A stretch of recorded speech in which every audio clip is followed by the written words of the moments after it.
ప్రభుత్వం మాకు నెల జీతం మాత్రమే ఇస్తుంది. పేషెంట్ ఎలాంటి డబ్బులు వసూలు చేయడం లేడే కదా మేము. అదే ప్రైవేట్ డాక్టర్లు అయితే ఆ టెస్ట్ ఈ టెస్ట్ వేలు వసూలు చేస్తారా? మేము వసూలు చేయడానికి ఉంటుందా? ప్రభుత్వాలు ఎన్నో వచ్చి వాళ్ళ సమయంలో పేద ప్రజల కొరకు ప్రజల ధనంతో పెద్ద హాస్పిటల్ కట్టించి మీలాంటి ఒక అనుభవం డాక్టర్ల చేత వాళ్ళకి సేవ చేయడానికి మిమ్మల్ని ఏర్పాటు చేస్తే మీరు ప్రైవేట్ డాక్టర్ల ఫీజులు వాళ్ళ ఆదాయాన్ని ఆర్జిస్తున్నారు. కానీ మీ టాలెంట్, మీ వైద్య నిపుణత పేద ప్రజలకు పోయించి ఎంతోమంది ప్రాణాలు కాపాడే ధర్మం వృత్తి మీకు చేతిలో ఉందని మీరు మర్చిపోతున్నారు.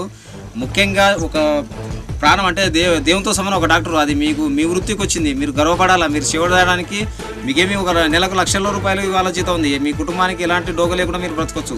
అలాంటిది మీరు నిర్లక్ష్యం చేసి వాళ్ళని సరి అయిన వైద్యం ఇవ్వక, వాళ్ళు వచ్చినప్పుడు రెస్పాండ్ కాకుండా ఏదో స్టాఫ్ నర్సులతో చిన్న చిన్న పనులు చేసిన వాళ్ళతో కట్లు కట్టించి వాళ్ళతో వైద్యాలు చేసి మీరు పట్టుబడినట్లేదు కూర్చొని బతకని ఫోన్ పట్టుకుంటుంటే అలాంటి పేషెంట్లు ఎంతోమంది ఆతుతో వచ్చి ప్రాణాలు అర్చత పెట్టుకొని మీ మీద నమ్మకం పోయి డబ్బులు అప్పు చేసేంతనే ప్రాణాలు నిలబెట్టుకున్నారని ఎంతోమంది